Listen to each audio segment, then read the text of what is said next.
Everybody, good to see everybody here. I usually hate being the first speaker, but it's better than being the last speaker because people have coffee instead of beer in their hands in the morning. So this is good. So my name is Sanjeev Sharma. I work for IBM. I'm a solution architect. Actually, I have a slide introducing me. If I can get this to work. Excuse the fuzziness of the projector. Apparently it's not my slides. Come on, go back. It's not my slides, it's the projector, which is fuzzy there. So I'm a solution architect with IBM. I work with a lot of different areas: mobile development, DevOps, enterprise architecture, agile transformation, you name it. Been doing this for almost 2 decades now. And I'm going to be talking about DevOps for cross-platform mobile apps today. And I've purposely kept the slide deck product agnostic. You won't see any IBM specific product messages in there. A, I don't have enough time, I only have 25 minutes, and B, I don't want this to be a product pitch. I'll upload these slides to my blog. The URL is over here, SD Architect for Software Development Architect at wordpress.com. It'll be up sometime tonight or tomorrow. And I'll also put in a version which is productized, so people are looking for product recommendations and product guidance. So that'll be up there.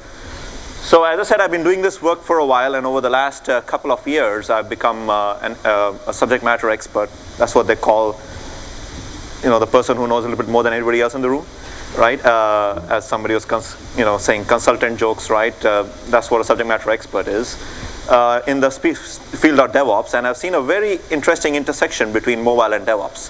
For some reason, people seem to ignore DevOps in the mobile space. So I put together this presentation. I've done it a few times before. But the focus of the conference today is cross-platform ops. So the version you're going to see today of me speak is centered on cross-platform development. But before I dive in, let's do a brief survey. How many of you here are mobile developers? Should be everybody, right? You're in the wrong track. UX track is over there. Business track is in the main room. Good. How many of you know something about DevOps? Very few. Good, which is good because I have a few slides introducing DevOps, right? How many cross-platform developers, people who develop in more than one mobile platform? Mostly everybody. And what do you use? Give me a throw or something. Anybody using Cordova or what used to be called PhoneGap? Okay, HTML5? Accelerate, okay. There's quite a few out there, but those are the primary ones. So let's jump in. So what is DevOps? So DevOps is a movement which started a couple of years ago, but really got a full head of steam this year. You're seeing more and more people talk about it. If you Google it, you're getting some hits which are not, some small companies, some experts ranting about it. But it is something where companies are actually adopting something around it, and practices and tools are coming up which address this thing called DevOps. Now, DevOps is not a process. It's not like Scrum, where it has evolved to a level of processes which can be defined. Hopefully it'll get there one day. Today it is just a set of principles. Now, what does DevOps do? If you look at a typical development process, doesn't matter whether you're developing a mobile application or whether you're developing a large enterprise application or an ERP system, doesn't matter. There is customers, hopefully. If you're a small mobile app, indie developer, you hope there are customers eventually who will pay. Might be a line of business who's providing you requirements. If you're a mobile developer, you're making an enterprise app, there is a line of business. There's typically development and test teams, and then there's the operations team. Now you're wondering, in mobile, what's the operations team? I got an app, I put it in my app store, it's on my device. Why do I need an operations team? Well, unless you're making Angry Birds or Notepad for a mobile app, your app is going to have a backend. Even if your device, what's running on your device, which is just the UI of your app with some business logic, most of your business logic, most of what you're trying to access, most of the data is on a back-end set of services or servers, which if you're developing for an enterprise, is in your enterprise. You have an operations team there which you need to work with. You don't want submit on your mobile app to fail because the back-end service doesn't communicate well with your front end. Maybe you're just talking to a REST API which the guys from Mashery are serving up. But if you cannot connect with them, or you have not updated your application to match up with the correct calls of the new version of the API, Houston, we have a problem. So there are gaps. The first gap is between the line of business and the development teams, right? And this is something which was addressed by agile development, where we now do small iterations where we make something, go back to the business and say, is this what you want? Then they tell you, no, that's not what I want. This is what I really want. And then you update it, and then you go back to the business and this is what you really want. Or is this what you really, really want? And you get the idea. That's agile development for you, and Scrum is a very popular approach. DevOps addresses the second gap, which is the gap between development and test teams and operations. And there are some key concepts which you keep hearing about in DevOps, and here are the top 6 terms or concepts, and I'll very rapidly go through these. Go to my blog. I have detailed posts on these if you want more detail. Continuous integration, continuous delivery, test, monitoring, and so on and so forth. Let's look at them one by one. Continuous integration. Oops. Continuous integration. Come on, pop up. Here we go. So there's another tab here. Shouldn't do animations because I always forget how many taps I'm supposed to give. So there's supposed to be an icon here which says your mobile development teams, and there's another one here which says your backend enterprise service development teams. Typically what happens, and I think the person from USA Today who did the keynote was saying this also, is in most enterprises there's the mobile guy, right? There's the mobile team who are sitting off in a corner doing their rapid mobile development, and they have very minimal interaction with your enterprise services development teams or enterprise app development teams. That's a problem. The problem happens if you integrate too late. So you got your app ready, and then you say, great, now I want to test my app and see how it makes a call to my backend ERP system, or it makes a call to my backend order processing system. Till then you've written some stub which talks to it. And I'll talk about stubs and virtualization down the road. But when you integrate, it doesn't work because you integrated too late. Your API calls do not match what the backend people are expecting. Continuous integration says integrate every time you check in code. Build at least once a day, if not more often. That is continuous integration. So there are no surprises at the end. Continuous delivery, if you look at your development scenarios, you have your development environment, you might have your test environment, you might have your staging environment, and your prod environment. If you're a mobile developer, you're going, they're all on my laptop, so why do I care?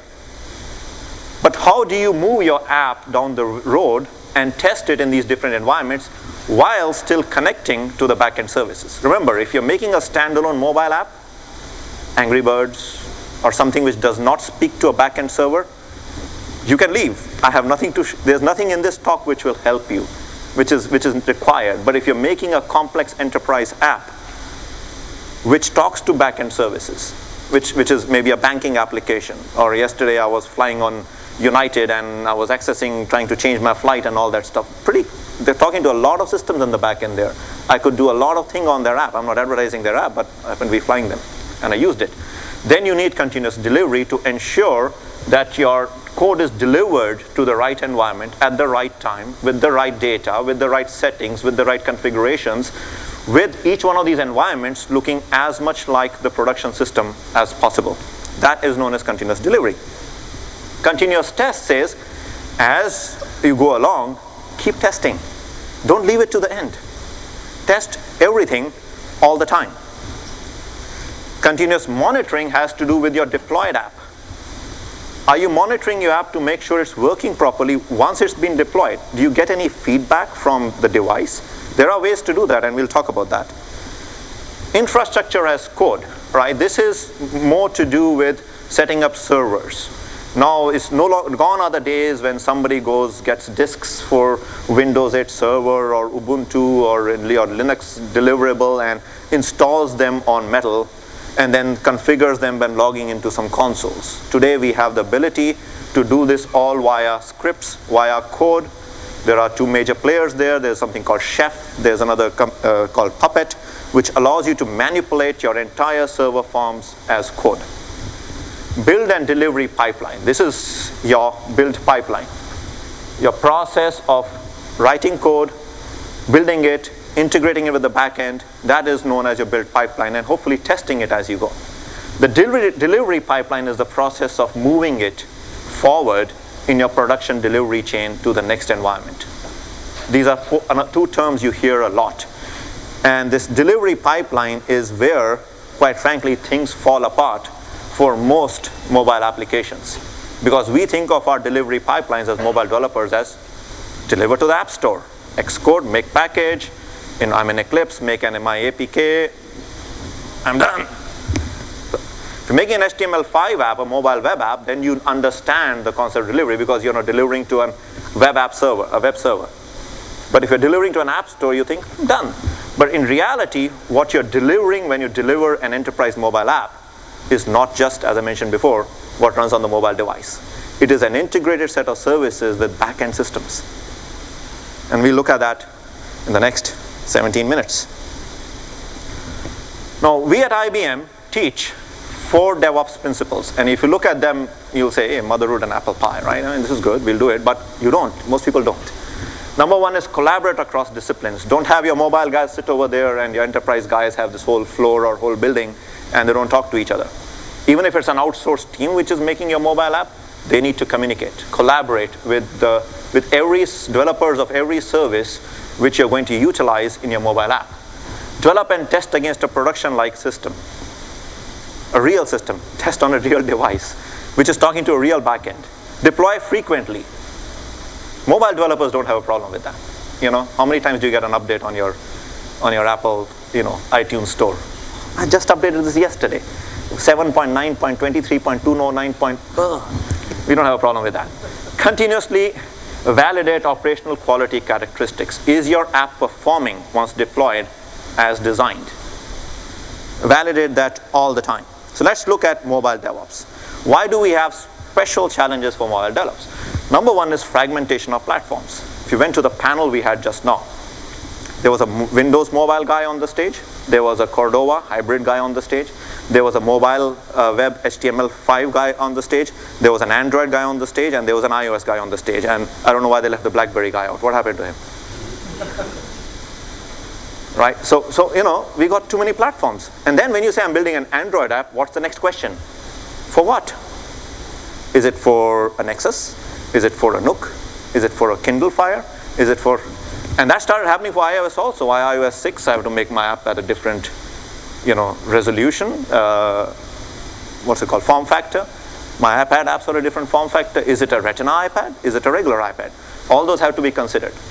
HTML5 and Cordova, while they are awesome, Andy, are you in the room? He's not in the room. I'll still say that Cordova is doing pretty good. They are still not responsive for native applications which require a lot of device hardware interaction. They're still not. You cannot make Angry Birds or any kind of decent game with good response time with HTML5 or Cordova.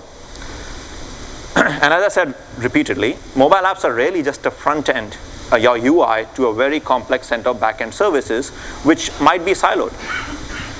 And app stores make deployment very asynchronous.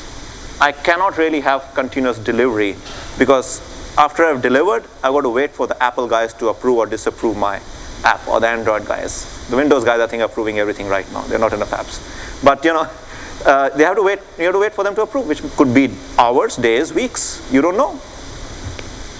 So let's look at a typical enterprise cross-platform mobile app. So I picked one which most people in this room should be familiar with, LinkedIn. How many of you have used LinkedIn?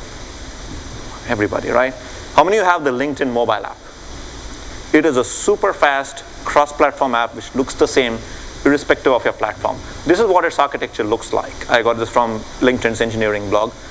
If they've changed it, they didn't update the blog. This is the latest version. So on the back end, they have the famous LinkedIn platform, which I have all been used to using for years via our web browser, the LinkedIn platform. They have a middle layer, which happens to be a Node.js and MongoDB application server layer. Makes things fast. And on the front, they have a iOS hybrid app. It is actually a native app with web HTML5 components built in. You should read the blog post. They really did some very interesting work to make it fast, and it is fast. Then they have an Android native app. Why do they make it native? I'll give you one reason. I don't care what the Android gets said on that panel. The web view in Android is super slow because they haven't updated it to Chrome. It's still the pre-Chrome web view, and it's being recorded, so I can't say what it really is. Okay? Fill in the blank. Mobile, web, HTML, JavaScript for your mobile handsets, which are, you can go to the mobile version of the LinkedIn app, right? Via just typing in, I think it's m.linkedin, or if you just type in linkedin.com on your mobile app, it will translate to that. And then there's the other wrapper Java thingies for all other platforms, BlackBerry, Symbian, whatever they have apps for, which are really just hybrid apps wrapped in the local browser. So think about it, right? You really need to have now 4 mobile development teams, which need to synchronize their work and integrate their work, which are talking via a common API layer to the backend services, which makes it very easy for them, because if this REST API is well defined and does not change often, the backend can change as often as possible. The pressure of those changes, the responsibility, goes to this mobile server application people. Very good way to do it, right? And we have, at IBM, we have some great stories about how we provide this solution without using our technology. That was a subliminal advertising for IBM tools. Okay, now that I've earned my paycheck, I'll move on. So let's talk about DevOps practices for cross-platform mobile apps. They're in 3 areas. The first area is in the space of continuous integration and continuous delivery. Number 1, end-to-end traceability across all platforms. When you make a change, are you able to trace that change across every platform you're going to support? So if you have an Android team, an iOS team, an HTML5 team, and your backend services teams, can I look at a change request or a defect and be able to trace fixing this impacted these modules of code for my iOS team, for my Android team, for my HTML5 team, for my backend ERP team, for my backend order processing team, for my backend LDAP team, which does my authentication, for my third-party REST, as I saw somebody from Mashry pop in, my backend REST API, which I use, third-party REST API, which I use. Can I trace those changes? So in this diagram, you can see, right, I got all my developers. The only way you can do that is by using a common source repository. Don't have a separate repository for your mobile app, guys. Don't have a separate repository for your backend service enterprise application, guys. Have one central repository which everybody uses. That is the only way you can have end-to-end traceability. And have a common work item or task management tool, which everybody can use. And there are very few in the market, hint, hint, which work across all platforms and all kinds of requirements. And then have a library of deployable artifacts where everything goes. So I should be able to pick up my iOS version 3.2.9.4 and say, which version of Android matches this? Which version of my ERP system matches this? Which version of my backend account management system matches this? I should be able to tell what version of what goes with what across my enterprise. Otherwise, you have a problem. Things will fall apart. Bugs will appear in one which are not there in another. Bugs will reappear. Number 2, I already talked about this. Oh, here are those logos. Here, let's see. It didn't work on the previous slide. Practice continuous integration. And I already talked about that, so I'll move on. Keep integrating your work. No surprises at the end when you're ready to deploy. And feel free to ask questions. Did I say that before? Okay, I'm saying it now. Okay, yes. Yes.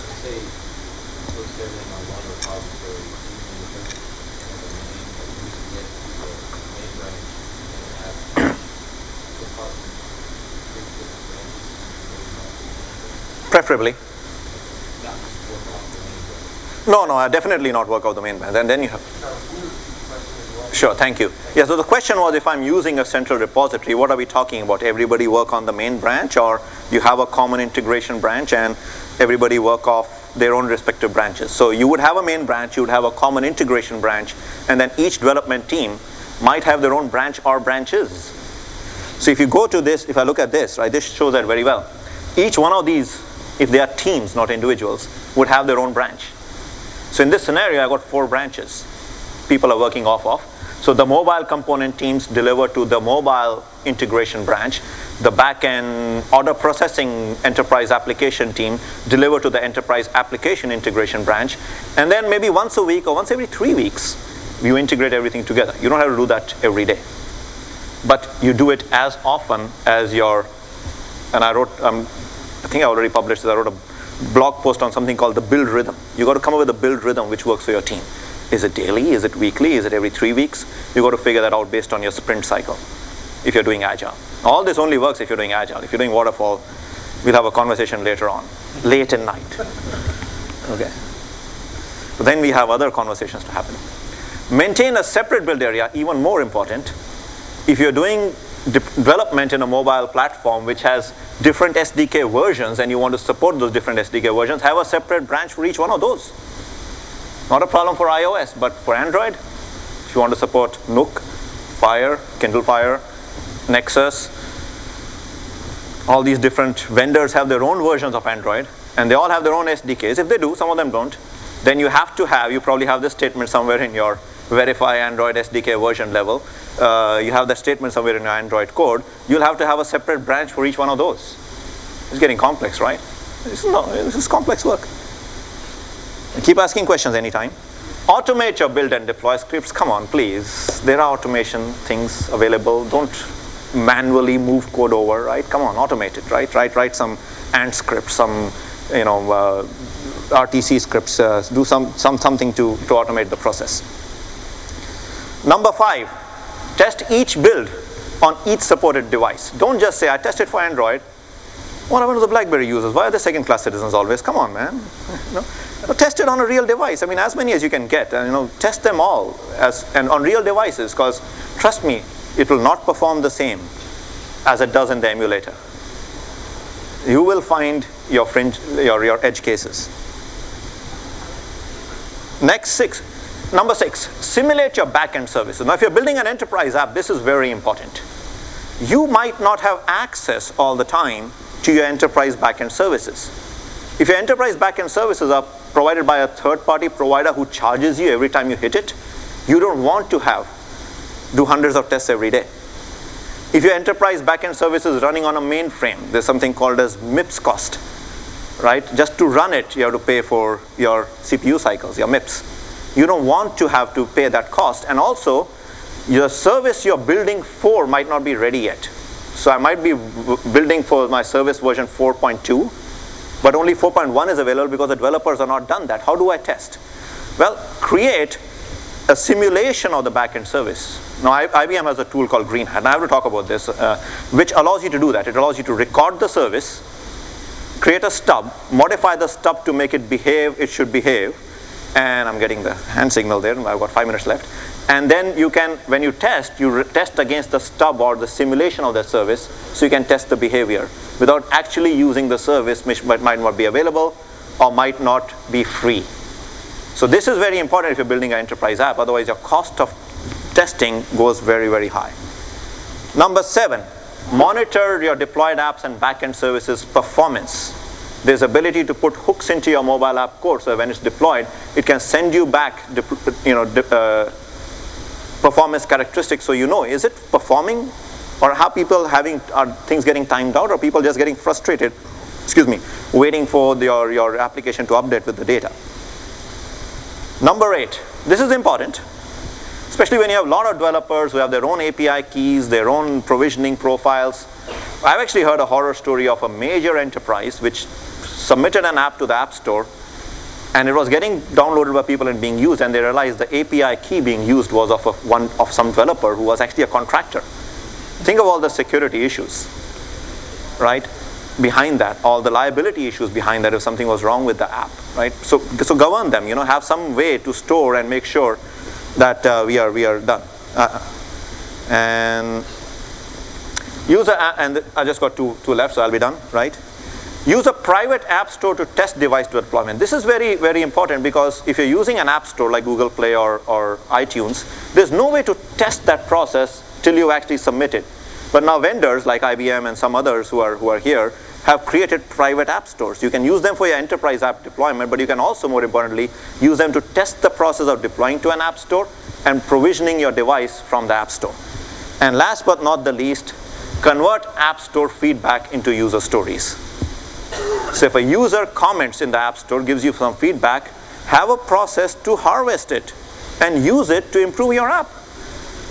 Don't get 1 stars and that be, that's the end of my story. I'm done, man. Let's move on to the next app, right? Find out why you got a 1 star or a 2 star and use that to enhance your app.